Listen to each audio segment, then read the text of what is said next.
The most famous reindeer of all. Just Rudolph the red-nosed reindeer had a very shiny nose. And if you ever saw it, Hey you guys, welcome back to my channel. It is your girl Paige, and in today's story time, I'm going to talk about a horrible experience I had working for Amazon delivery driver.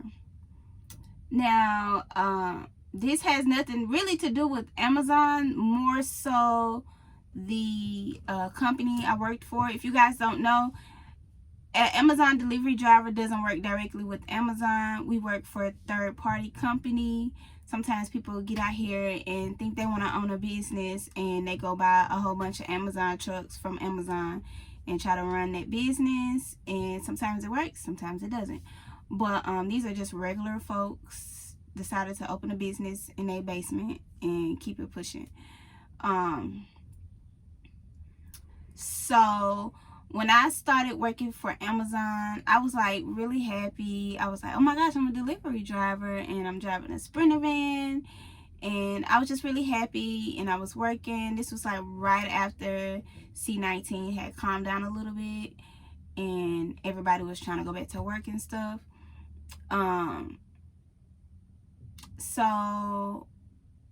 This particular day I was doing a rescue, and a rescue is just basically you go help out one of your coworkers, but you have to be done with your own route before you could go help somebody else.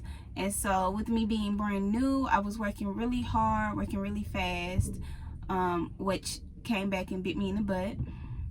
So anyways, my dispatcher ended up telling me, you know, hey, go help out this person, he's behind or whatever. And I'm like, okay. So they sent me an address, and I drove over to the guy, and I was just like, you know, hello, how are you? I'm here to do a rescue. I believe this is my very first time, or it was like first or second time me doing a rescue. And so I was still kind of learning it. I didn't really know. I was still learning, let's just say that. So he gave me some packages. It was in a tote, but he was just like, don't scan the tote, just scan each individual package. And I'm like, okay, that's fine. So I think he gave me about 8 or 9 different packages. I scanned each one of them, and I went on by my way. Mind you, I was completely done with my route. I had no returns, and I you know, went to go help him. So I think I did like maybe 2 or 3 stops, and then my phone said that I was done, but I still had packages on my van. So I was like, what is going on? So I called my dispatch. I said, hey, my phone says that I'm done with my route and to return to station, but I still have packages, and I tried scanning them, and they're saying that I can't, it says that I can't scan. So they were like, okay, well, hold on a second, let me call you back, give me about 5 minutes. I said, okay. So I waited. They called me back. They tell me the packages he gave you are supposed to be returned to station, or supposed to return to Amazon. And I was like, wow. Because mind you, at this time, if I didn't have any packages that were supposed to be returned to Amazon, then I could have went back to my car and went home.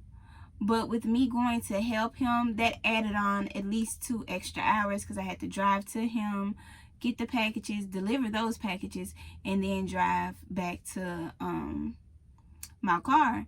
But see, the thing is, he gave me those packages so he wouldn't have to return to Amazon. I had to return to Amazon, and I was so mad, because if you didn't have to return to the Amazon building, then you're saving about 15 minutes, because it was probably about a 15-minute process to give the packages back, drive through, wait, scan your stuff in, all that. But if you go back to your car, you know, that's it. You just turn in your keys and, you know, go home. I was really upset, y'all. Oh my God, I was fire. Good, thank you. I was fire hot, y'all. So I told them, don't ever send me to go help him again, because that is a waste of my time, And that was very foul of him to do another coworker like that. Like, we're all out here working, we're all out here, you know, doing our best, and for you to basically throw me under the bus or do me wrong, that was unnecessary. I was nothing but respectful, and that was the first time he crossed me. I got back to the station. I was really mad that I had to deliver those packages, because by the time I got back, he was already gone. I could have went home to my children. So I got back to the station, turned in those packages, went back to the dispatch office, which was like maybe 2-3 minutes around the corner or whatever. And I told, you know, I made sure I said, do not send me to go help him ever again. And I'm so serious. And they were like, okay. And mind you, like, this was at the beginning of my employment. They've never seen me upset. They never seen me mad. So, but they were about to be introduced to Paige. So the next day we were in our morning stand-up, and we have like meetings. They tell us what's going on or whatever. And I saw him there, but I didn't say nothing to him. And my manager was like, y'all, if y'all have returns and someone's rescuing you, then don't give them those returns. You take your own stuff back to the station. And I said yes, because I could have went home to my kids. I said that was really disrespectful of you to do me that way, and you could have took your fat lazy to the station yourself. And he was laughing, and I'm like, I don't see funny. Yeah, I cussed him out so bad in front of everybody. Even my boss, my manager, the owner was standing there. And guess what? They let me say my piece. And I'm like, yeah, it was so quiet, y'all. You could like we were standing outside, but you could literally hear a pin drop while I was talking. And the thing is, he did everyone like that, y'all.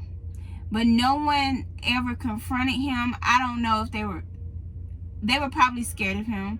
Which you can't intimidate me. I'm telling you that now. You don't scare me. Now, there's situations where I'm like very observant.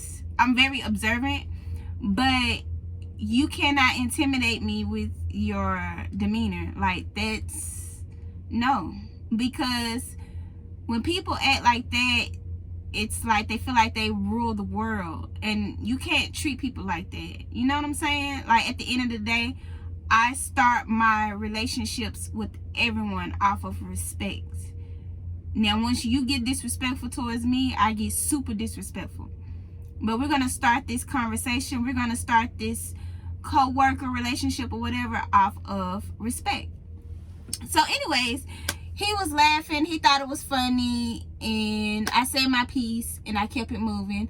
I knew at that moment that I did not like him at all, because he didn't even apologize. He was like, my bad, I shouldn't have did it. Or, you know what I'm saying? He wasn't remorseful at all, because I wanted to get home to my children. I didn't get off until 9 o'clock that night. I could have got off at least at 7:30. So I was just really upset about it. But, you know, I let it go, kept it moving. I did my job. So I would see him at work, you know, or whatever. I didn't speak to him. I didn't even look his way. He, you know, if I don't like you, I pretty much avoid you. And I mean, that might sound scary. That might seem like I'm scary or whatever, but I'm not avoiding you because I'm scared. I'm avoiding you because I don't want to give you that opportunity to piss me off. So I don't look your way. You're not my type. You're not my kind. And that's just that. And that's how I move, not just at work. I move like that in life. If I don't like you and I don't have to talk to you, your number is blocked, and I'm gonna keep it pushing.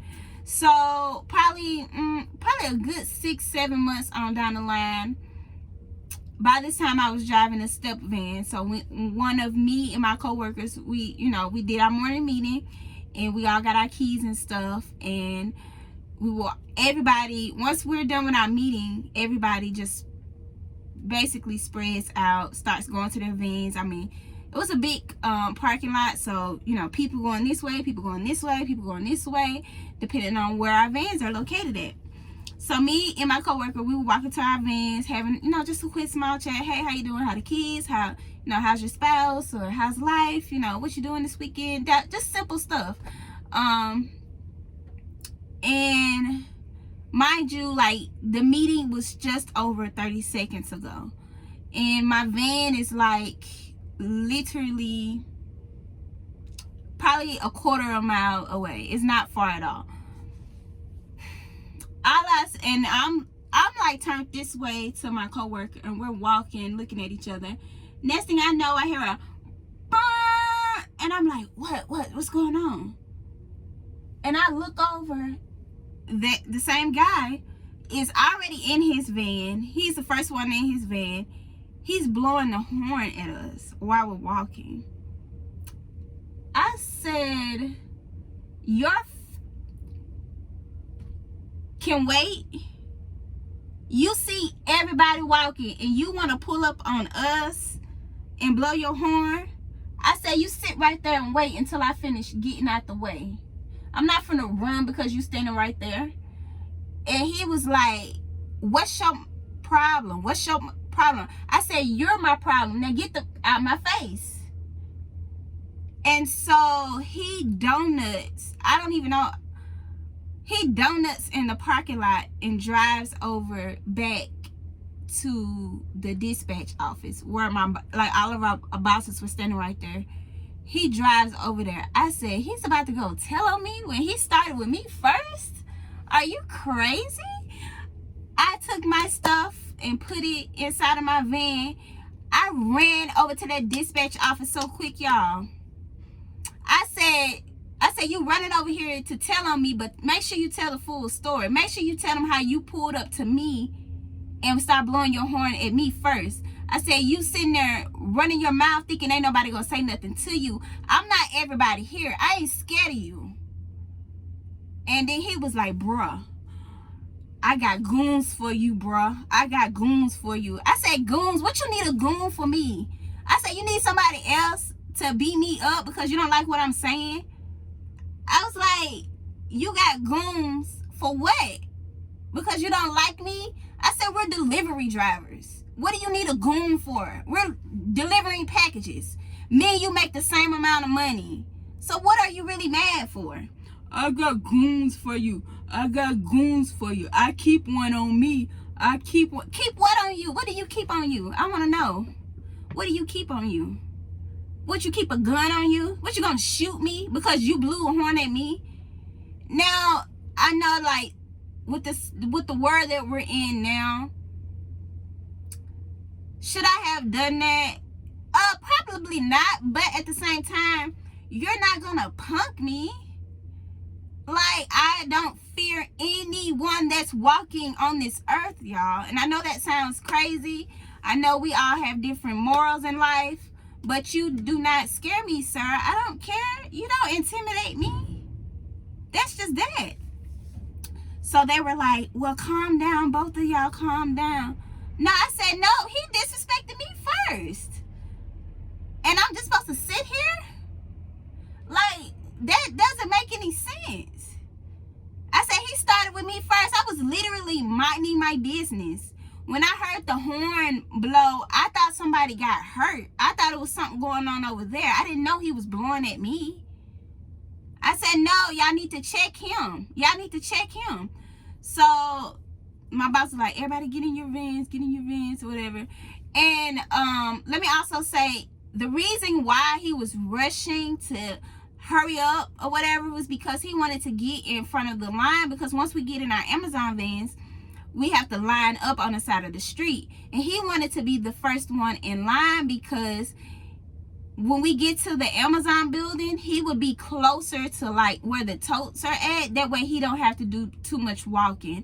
And I'm like, you're using that logic, but you're an Amazon delivery driver. We probably walked about 8-9 miles a day. So you trying to be first in line to not walk? Like, if you're not going to get it on the front end, you're going to get it on the back end. But anyways, y'all, it did not stop there. So I got in my van, and we pulled up to the Amazon building. So I'm sitting there, and I called my husband because I was upset at that moment, and I was talking to him, and I was loading. We got in the building. We started loading our vans up. So I'm talking to my husband on the phone. My husband heard everything. And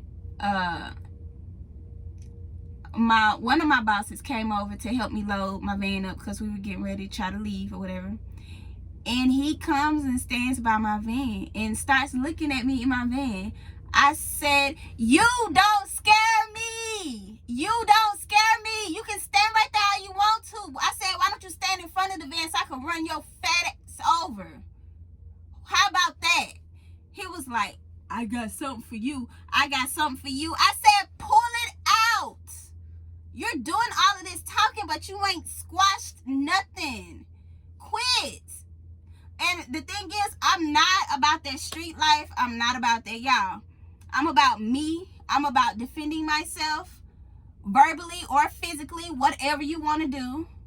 And the thing is, like, you can't run up on someone like that and expect for them to be quiet. The world we live in, it's like, it's okay for me to do it to you, but if you respond, you're wrong. And that's not the lifestyle. That's not how I live. Absolutely. Let's not start with my reaction. Let's start with what caused my reaction. Okay? Let's be fair.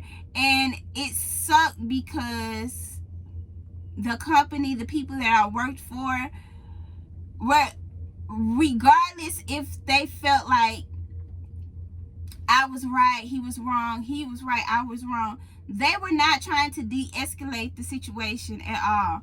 They were just standing there staring at us argue. And it's like, yeah, we're adults, but this is a business. Shouldn't you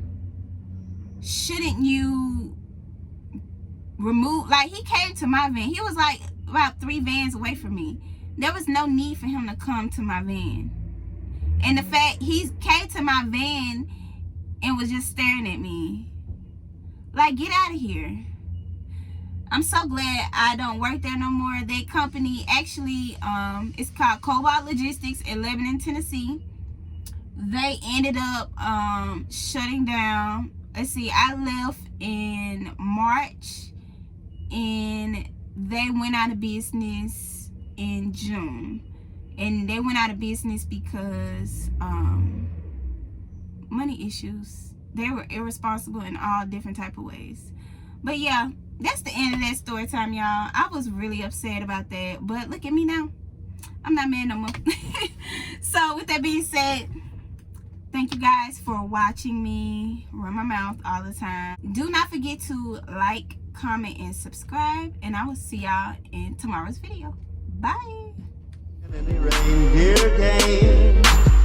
Then one foggy Christmas Eve, Santa came.